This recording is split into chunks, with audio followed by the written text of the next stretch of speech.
Voici quelques exercices sur les référentiels non galiléens. Je rappelle les lois de composition des accélérations et des vitesses.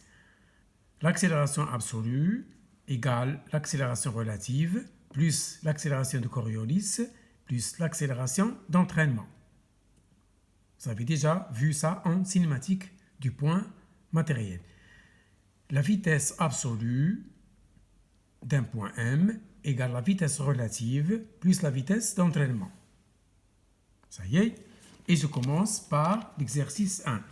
Soit un véhicule au plafond duquel est suspendu un pendule simple, c'est-à-dire un fil au bout duquel il y a une petite masse ponctuelle M. Le fil est de longueur L, il est inextensible. Je désigne par R0 un référentiel fixe sur la Terre, donc c'est un référentiel galiléen. Donc R0 est un référentiel galiléen, par exemple une classe, un arbre de laboratoire, et soit un véhicule qui se déplace à vitesse constante. Donc, dans un premier cas, je considère que la vitesse du véhicule est constante, c'est-à-dire ce véhicule est animé d'un mouvement rectiligne uniforme. Donc, le référentiel lié au véhicule, je le désigne par R. Le lié à la Terre, il est désigné par R0. Puisque le véhicule a un mouvement rectiligne, bien sûr, translation uniforme par rapport à R0, donc les deux référentiels sont équivalents. R0 équivalent R, tous les deux sont galiléens. Ça y est? Donc, premier cas, M, la masse M, est en équilibre. Je suis dans le cas où la vitesse est constante. Puisque les deux référentiels sont galiléens, donc je peux appliquer le principe d'inertie, c'est-à-dire l'équilibre, soit dans R, soit dans R0. Les lois restent inchangées, elles restent invariables. Les deux référentiels sont équivalents, parce que la vitesse est constante. Voilà. Donc, dans ce cas, gamma absolu, la norme, ou l'intensité, égale gamma d'entraînement, égale gamma relatif, égale à 0.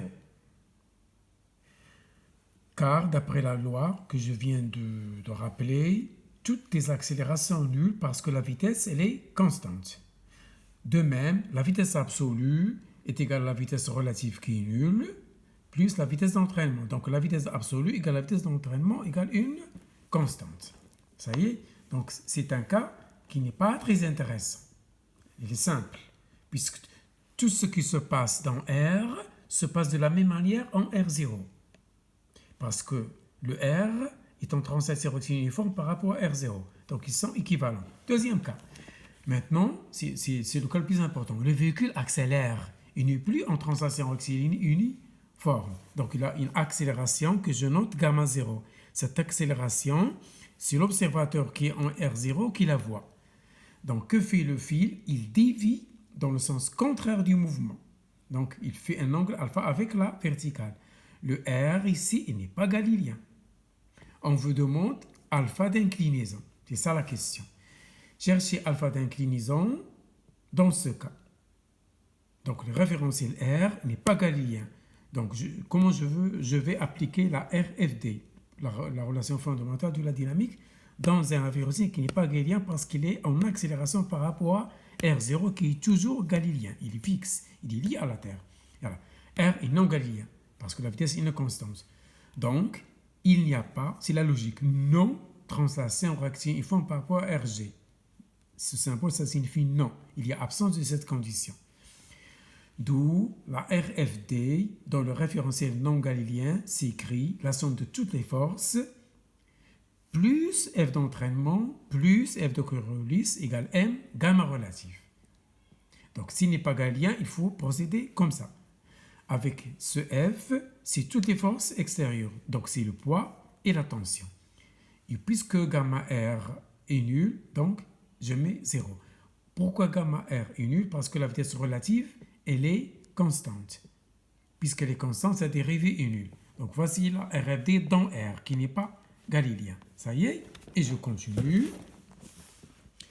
Donc, F, je viens de le rappeler, c'est P plus T, ça y est.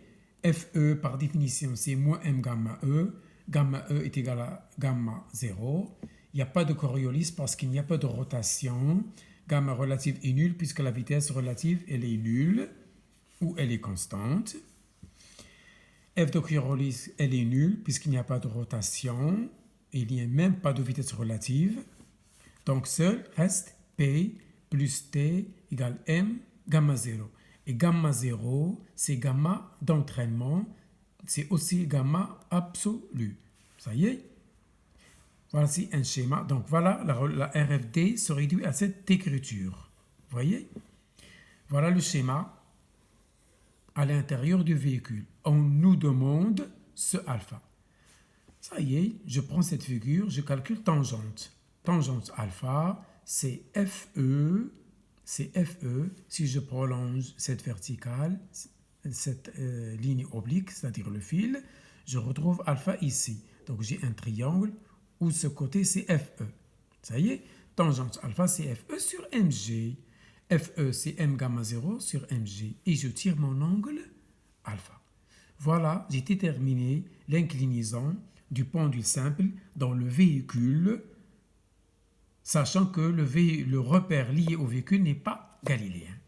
Deuxième exercice, toujours dans le référentiel non galiléen. Il s'agit du pendule dit conique. Au lieu d'effectuer des oscillations, des allers-retours, il effectue une rotation autour de l'axe vertical. Donc toujours le fil, une masse ponctuelle, de dimension bien sûr faible. Je choisis le repère O'X, Y, Z. Il est lié au pendule conique. Le pendule conique tourne à vitesse constante. Tout ceci sont des données. Donc ce référentiel qui est grand X, grand Y, grand Z d'origine O'P n'est pas galiléen. R n'appartient pas à Galilée. Ça y est? Et un référentiel lié à la Terre, un observateur par exemple, assis dans un café ou au laboratoire, je le désigne par O, X0, Y0, Z0. C'est un repère R0 ou un référentiel, il est galiléen. Ça y est? De quoi il s'agit? Il s'agit de chercher l'inclinaison alpha et la vitesse angulaire limite pour que le fil décolle, pour que le fil s'écarte de la verticale. Voilà les deux questions. Voilà le schéma, comme tout à l'heure, sauf ici on a une rotation. Donc, le référentiel lié au pendule n'est pas galiléen. Donc, dans R, voici la RFD. Il faut ajouter F de Coriolis et F d'entraînement, en plus toutes les forces qui agissent. Égal à M gamma R. Gamma R ici égale à 0. Pourquoi? Parce que la vitesse relative est nulle. Pourquoi la vitesse relative est nulle? Parce que O'M est constant, c'est le rayon, puisque oméga est constant. Donc O'M est constant. F de Coriolis est égal à 0 parce que la vitesse relative est nulle. Si V relative est nulle, la force de Coriolis aussi, elle est nulle. C'est dans le cours. Or, FE égale moins M gamma E. C'est quoi gamma E? Donc cette partie, elle est très délicate, elle est très importante. C'est gamma E qui pose des problèmes aux étudiants. Donc l'accélération d'entraînement, ce n'est pas la dérivée de la vitesse d'entraînement dans le calcul général, c'est faux. Comment il faut calculer l'accélération d'entraînement? Apprenez cette relation, elle est dans le cours. L'accélération d'entraînement d'un point M, c'est l'accélération de l'origine O'P du référentiel relatif par rapport à l'absolu qui est O. Voici l'absolu, voici le relatif. Plus ce double produit vectoriel oméga vectoriel, parenthèse oméga vectoriel O'M. Je dis bien O'M, pas OM. L'origine du référentiel relatif. C'est important ça. Et ça y est, cette accélération elle est nulle, plus oméga, puisque le pendule il tourne, donc oméga est dirigé suivant la verticale Z, donc le vecteur K. Donc oméga, c'est oméga K. Vectoriel, oméga K. Vectoriel, O'M. O'M, c'est le rayon de la trajectoire suivant la direction J. Y, c'est J. Le vecteur directeur de l'axe Y, c'est J. Ça y est, oméga K vectoriel, K vectoriel J, c'est moins I. K vectoriel J, c'est moins I. Et voilà, je trouve mon accélération d'entraînement, c'est moins R oméga carré J. Donc l'accélération d'entraînement, elle est dirigée dans le sens contraire du vecteur J. Ça y est, voilà gamma d'entraînement. Et je continue, et on va terminer. Donc, tangente alpha, je profite du schéma, c'est FE sur P, comme tout à l'heure, dans le pendule simple. C'est FE, c'est M oméga carré R sur MG, tangente alpha égale ceci. Le R, c'est L sin alpha, d'après le schéma. Le rayon de la trajectoire, c'est L du pendule fois sinus alpha. C'est dans le schéma. Vous tournez la page. Hein? Voilà. Tangente 6 sin sur cos, je simplifie par sin ici. Il me reste ça. Ça y est? Voilà. Donc, alpha, il est déterminé par cette relation. Donc, j'ai répondu à la première question. Il suffit de mettre alpha égale arc tangent de ceci. Voilà, j'ai trouvé alpha ici. Je passe à la deuxième question. Oméga limite. Le cos, il est toujours inférieur ou égal à 1. C'est très important. Donc, cette quantité, elle est inférieure ou égale à 1 et je mets oméga limite. Et je tire mon oméga limite, il est supérieur ou égal, cette vitesse, elle est supérieure ou égale à racine de g sur L. Donc, pour que le pendule conique décolle, il faut au minimum lui communiquer une vitesse oméga L qui est égale au minimum à racine de g sur L. Voici un graphique qui illustre notre situation. Voilà comment varie l'angle alpha de déviation ou de rotation en fonction de oméga, de la vitesse angulaire. À partir d'une certaine vitesse limite, le pendule commence à décoller sans passer une limite qui est pi sur 2. Voilà pour ce chapitre.